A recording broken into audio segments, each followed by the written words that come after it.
E aí, tudo bem? Hoje a gente vai estar falando de modelos livres de reinforcement learning, né? Que são aqueles que a gente não faz a transformação para um processo de decisão de Markov, que a gente tenta aprender direto com o ambiente sem criar um modelo diretamente dito. Então, a primeira forma que a gente pode fazer é fazer uma avaliação direta. E basicamente é o seguinte: a gente tenta aprender os valores de estado sem o conhecimento de um modelo.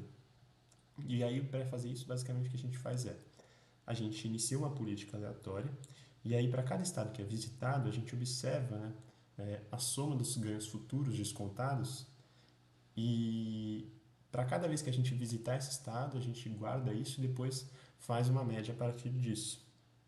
E aí no final, né, a partir depois de tantos passos e tantos episódios, a gente vai ter uma aproximação desses valores, né? E aí percebe como, né, para esse tipo de algoritmo, né, a gente está aprendendo diretamente com a nossa interação, então ele é online, e a gente não está criando um modelo de processo de decisão de Markov, apesar da gente estar aprendendo os valores, os v-values ou os action values, né, os q-values na verdade, a gente não está construindo um modelo diretamente, mas a gente está conseguindo obter o valor dos estados, né? Então, basicamente, né, você pega, a partir do estado que você está, você analisa, né, em cada episódio qual o valor de ganho esperado que você vai ter e depois você tira uma média, né? E aí, a partir disso, você consegue extrair uma política. E as principais vantagens disso é justamente que você não precisa de uma função de transição, de ganho, né? Eventualmente, se você fizer é, experiência suficiente, você vai conseguir os valores corretos dos vivérios de cada estado, né? E, bom, é meio que, entre aspas, intuitivo, assim, né? Você consegue entender, né? Basicamente é só você fazer somas e tirar uma média a partir disso. O problema é que a gente perde algumas informações, como por exemplo o estado de conexão, né? Quantas vezes ocorre, por exemplo, a conexão entre um estado e outro. É, a gente aprende os valores para cada estado separadamente, não sobre a interação entre eles, né? E, logicamente, né, como é baseado em experiência, né, e a gente precisa de muitas experiências para chegar em um algoritmo bom, esse algoritmo leva um certo tempo, né? E aí vem, né, a grande pergunta, né? Por que a gente não faz uma avaliação de política, né? A gente só está inserindo uma política aqui e nem está julgando ela, né? A gente só está colocando ela lá. E, bom, acerca do que a gente estava fazendo, né, o problema em relação à atualização de Bellman que a gente estava fazendo, né, o Bellman Update, é que justamente, né, a gente precisaria saber, né, as probabilidades de transição e quanto que de ganho dá, né, cada atualização que a gente faz no nosso ambiente. Se a gente não tem esses valores, a gente não consegue fazer essa atualização. E, né, outro problema que aparece, né, é se a gente fizer isso baseado na nossa média, né, a gente tem aqui os valores, né, que a gente como é que fez uma antecipação, mas, né, a gente não consegue voltar no tempo, o tempo todo, né, para ficar pegando esses valores. Então aí vem, né, meio que o conceito de aprendizado por diferença temporal ou TD Learning, né, Temporal Difference Learning. A ideia do TD Learning é justamente a gente aprende imediatamente depois de cada experiência. Então, toda vez que a gente fizer uma transição, a gente vai aprender um pouquinho, né? E, e aí a gente vai estar adaptando isso, né? De acordo com a nossa amostra mais recente. E aí a gente vai conseguir considerar um pouco mais essas funções de transição, porque vamos ter que determinar a frequência de atualização é, de determinadas etapas, né? E a gente vai conseguir atualizar esses valores sem ter que ficar voltando nos nossos registros, né, para ver como que isso funciona. Então, basicamente, qual que é a ideia, né, do update, né, de atualizar os valores usando a diferença temporal? A ideia é a gente estar usando, né, uma média móvel exponencial em que a gente faz as amostras mais recentes, os valores experienciados mais recentes, mais importantes, enquanto a gente não desconsidera por completo, mas considera com um peso menor é, as experiências passadas, né? Então, a gente ainda considera uma política fixa inicialmente e a gente, de certa forma, avalia isso, né? A gente vai avaliando isso e atualizando os valores. E aí, basicamente, né, a fórmula de update da diferença temporal ela é dada por, né, uma sample, que é dada pelo reward mais, né, o nosso ganho descontado futuro do estado seguinte, né? Esse valor ele é incorporado aqui, né, na atualização depois do vivelho como sendo o valor atualizado sendo igual ao valor anterior mais uma taxa de aprendizado menos a sample, né, é, o valor futuro que a gente vai obter menos o valor atual. O valor atual. Então é como se a gente estivesse fazendo um aprendizado, que a gente sabe, tipo assim, ó, a gente ao invés de pegar duas aproximações e calcular a diferença dessas aproximações, o que a gente está fazendo é, ó, eu tenho um conhecimento, eu sei que isso é verdade, desse reward aqui. Então eu vou pegar esse pedacinho de verdade a mais que eu tenho, né, e vou aproximar, né, e vou fazer a diferença desse valor que eu tinha antes. E aí eu vou atualizar os valores a partir dessa diferença que eu tenho, dessa variação. Isso aqui é como se fosse o algoritmo do gradiente estocástico. Só que observa que a gente está somando ele aqui e não diminuindo, porque a gente, é, como a gente sabe que esse valor aqui está indo para um lugar certo, né, para o lugar que a gente quer que ele chegue, que é para um valor que está convergindo, a gente soma ele. E aí, novamente, a gente está. É bem parecido isso aqui com o gradiente estocástico, na verdade. E aí você vai executando seus steps e vai atualizando isso de acordo é, com as suas interações, de forma que depois você vai ter um algoritmo convergindo de acordo com os passos. Esse modelo aqui, né, ele é um modelo que não constrói uma rede, um processo de decisão de Markov, ele é um modelo livre e ele consegue ir meio que avaliando, né, a política. Só que, se você quiser encontrar uma boa política, né, a gente é um problema, porque a gente só avaliou, né, a gente só atualizou a política que a gente tem no momento, que não necessariamente é a melhor política, porque a gente chutou essa política inicialmente. Então, baseado nos valores que a gente estimou, o que a gente tem que fazer de alguma forma é tentar é, criar uma nova política. E a gente faz isso, né, geralmente usando o argumento máximo do que velho. Só que tem um problema. Como a gente está falando de um modelo livre, a gente não tem nem as funções de transições, nem as funções de ganho. Então, o que a gente tem que fazer é, bom, vamos aprender os valores Q ao invés dos valores V, porque a gente está aprendendo os valores V aqui, e vamos tentar de alguma forma, né, fazer uma seleção, encontrar uma política melhor, sem de fato construir ali um modelo de Markov, né? De Markov. E aí, né, para atualizar esses valores no velho iteration, a gente estava fazendo, né, atualizar os valores até uma determinada conversão. E para os que velhos a gente fazia a mesma coisa, atualizava até uma determinada, até eles, né, convergirem. Então, como que a gente faz? A gente vai criar um algoritmo aqui, chamado algoritmo de Q-Learning, que a gente vai fazer o seguinte.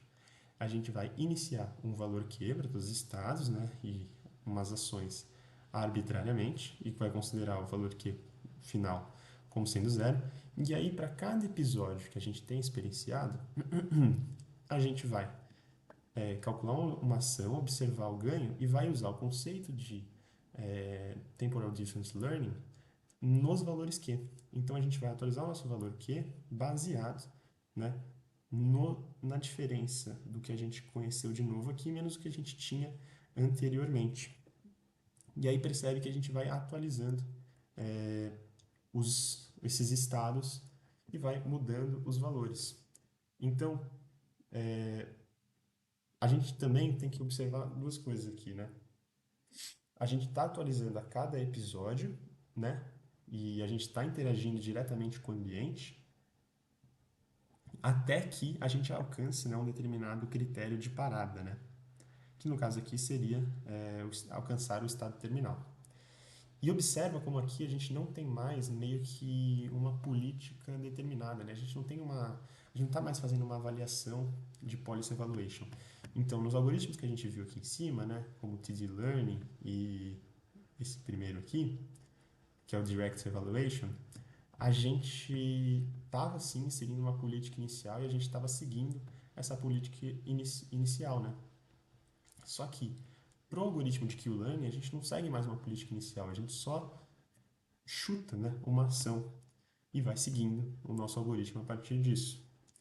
E aí essa ação, ela pode ser, a gente precisa meio que fazer meio aleatoriamente, né? Então a gente vai precisar de uma estratégia para fazer com que o nosso algoritmo saiba escolher se ele deve seguir uma ação que maximiza ou se ele deve seguir uma ação que aumenta a quantidade de exploração para conhecer novos valores. Que é basicamente, né, o trade-off entre exploration e exploitation, que é algo que a gente vai ver agora aqui nos próximos slides. Mas basicamente esse aqui é o algoritmo de Q-Learning, né? Então, talvez o que a gente tem que tirar daqui é a gente está usando o conceito de temporal difference para key values, né, para valores Q, e a gente não está usando mais uma política inicial. Né? Acho que deu para acompanhar aqui. Esse algoritmo aqui, ele é o que a gente chama de meio como se fosse o RL completo. Porque o nosso objetivo é aprender uma política ótima, sem ter conhecimento de nem transições, nem funções de ganho. As ações são realmente feitas pelo ambiente, né?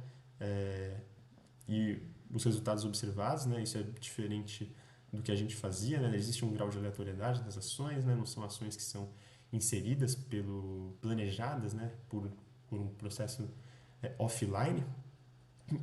E, né? As ações também são dinâmicas, né? Ao contrário do que a gente fazia em policy evaluation, né?